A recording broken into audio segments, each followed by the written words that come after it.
आज जो जनहित फाउंडेशन ट्रस्ट की जो आपके यहाँ गठन हुई है, इसका उद्देश्य क्या है? जैसा कि जनहित शब्द से यह निहित होता है, जनता के हित से जुड़े हुए तमाम मसलों को देखना जनहित फाउंडेशन का काम है। डोरीगंज चिरान में जनहित फाउंडेशन का जो गठन किया गया, उसका मुख्य उद्देश्य नाव एवं लघु खनिज से जुड़े हुए तमाम वो कार्य जो सदियों से चलाया आ रहा है और सरकार को टैक्स देकर हम चाहते हैं कि नावों का परिचालन पूर्ण रूप से सुरक्षित हो और जो यहाँ लघु खनिज का भंडार है, जो सदियों से यहाँ का व्यापार चल रहा है, उसके लिए सरकार हम सभी से टैक्स ले करके और सुगम रूप से इस परिवहन के कार्य को सुचारू रूप से चलाने में मदद करें। जब आपकी नाव जब संचालन हो जाएगी तो यहाँ जो बालू जो व्यवसायी हैं वो किस प्रकार से यहाँ पे बालू के व्यवसाय कर पाएंगे? सदियों से जब मानव सभ्यता का विकास हुआ तो व्यापार का पहला केंद्र नाव ही हुआ करता था और आज भी लाखों श्रमिक बिहार में एक दिन नावों पर काम करते हैं, मजदूरी करते हैं और अपने परिवारों का भरण पोषण करते हैं। लेकिन सरकार की अनदेखी के कारण, सरकार का स्पष्ट नीति नहीं होने के कारण आज नाव श्रमिक एवं बालू व्यवसाय से जुड़े लोग, ट्रक ट्रांसपोर्ट से जुड़े लोग मरनासन हैं, भुखमरी के कगार पर हैं।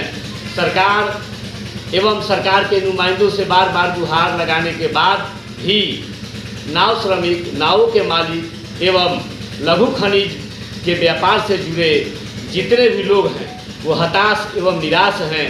हम चाहते हैं कि इस पर सरकार की स्पष्ट नीति होनी चाहिए, स्पष्ट नियम बननी चाहिए और पूर्व से जैसे नावों का परिचालन होता था वैसे ही सरकार पुनः नावों का परिचालन ठीक से करने में हमें सहयोग दे।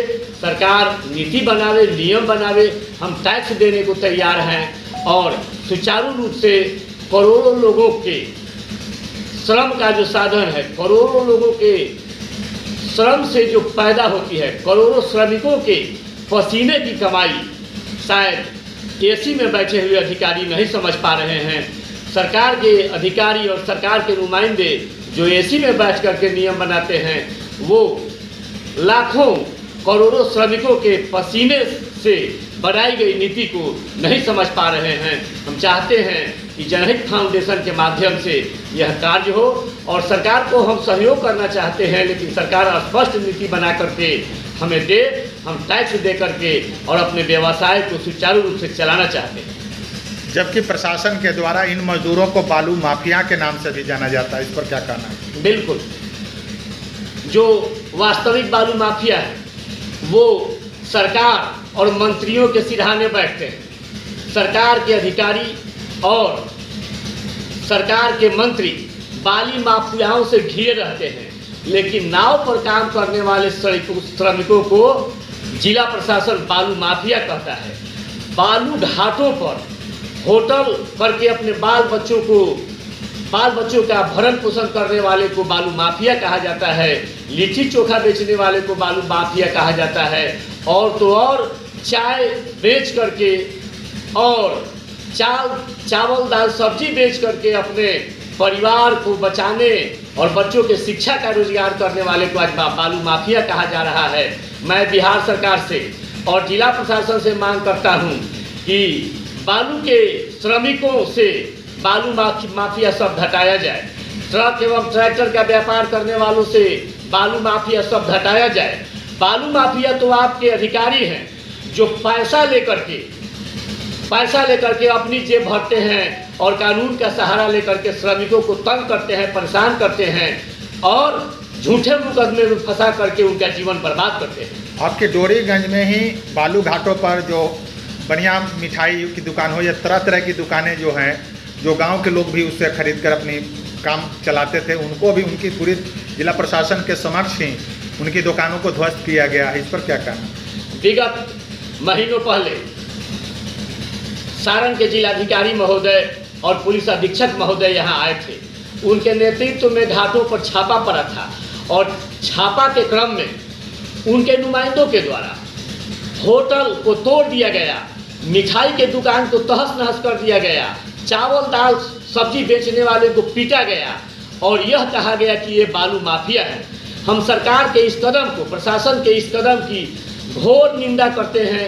सारण जिला प्रशासन से मांग करते हैं कि वास्तविक माफिया को पहचाने जिला प्रशासन। मैं समझता हूँ थाने के थानेदार असली बालू माफिया को जानते हैं, पहचानते हैं और वास्तविक बालू माफिया कौन है उसे उसकी सूची बना करके उस पर निश्चित रूप से कठोर कार्रवाई होनी चाहिए। इस जनहित के माध्यम से कल तमाम नाविक और श्रमिकों की बैठक है, उसमें क्या निर्णय लिया जाएगा? जनहित फाउंडेशन ने नाव श्रमिकों एवं नाव मालिकों की समस्याओं को ध्यान में रखते हुए डोरीगंज बाजार में बैठक बुलाई है। उसमें हम सभी साथी मिलकर विचार करेंगे कि जो हमारे नाव का व्यापार है, नाव से जुड़े हुए जो लाखों श्रमिक हैं, हजारों नावें एक एक घाट पर हैं, वो सब वीरान पड़ी हुई हैं, बेकार पड़ी हुई है। प्रशासन के लाल फीताशाही के कारण, प्रशासनिक भ्रष्टाचार के कारण हम नहीं चला पा रहे हैं।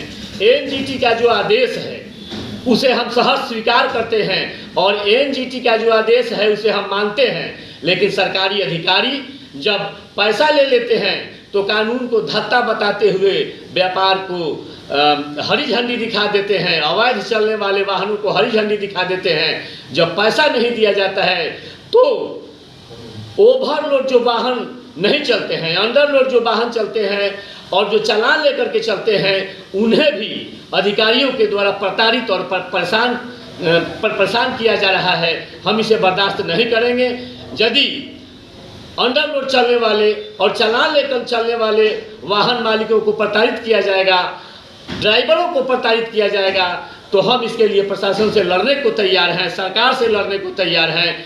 यदि सरकार वास्तव में बालू माफिया पर कार्रवाई नहीं करती है और नाव श्रमिकों के लिए ठोस कानून नहीं बनाती है तो हम इस मामले को लेकर के हम न्यायालय का दरवाजा भी खटखटा सकते हैं। क्या नाम हुआ सर? कल डोरीगंज में जो बैठक बुलाई गई है, इन्हीं तमाम विषयों पर नाव श्रमिकों एवं नाविकों की समस्या, बालू घाटों में नित्य हो रहे छापामारी, जिससे अधिकारियों का पॉकेट तो भरता है, जिससे ट्रक और ट्रैक्टर मालिक, नाव श्रमिक, नाव मालिक दोहन और शोषण के शिकार हो रहे हैं। इन सारे बिंदुओं पर कल के बैठक में चर्चा होगी और प्रशासन और सरकार को हम सुझाव देना चाहेंगे फिर से एक बार कि हमसे टैक्स लेकर के हमारे नाव का व्यापार सुगम बनाया जाए। चलने वाले ट्रक और ट्रैक्टर जो लघु खनिज में काम करते हैं उनके व्यापार को भी सुगम बनाया जाए।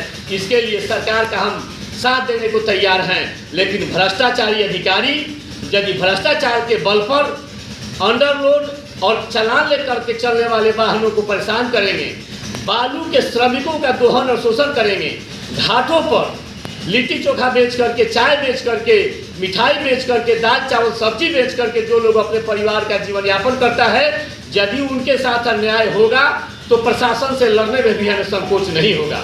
मैं राजेंद्र प्रसाद राय, अध्यक्ष जनहित फाउंडेशन एवं सारण जिला ट्रक ऑनर एसोसिएशन।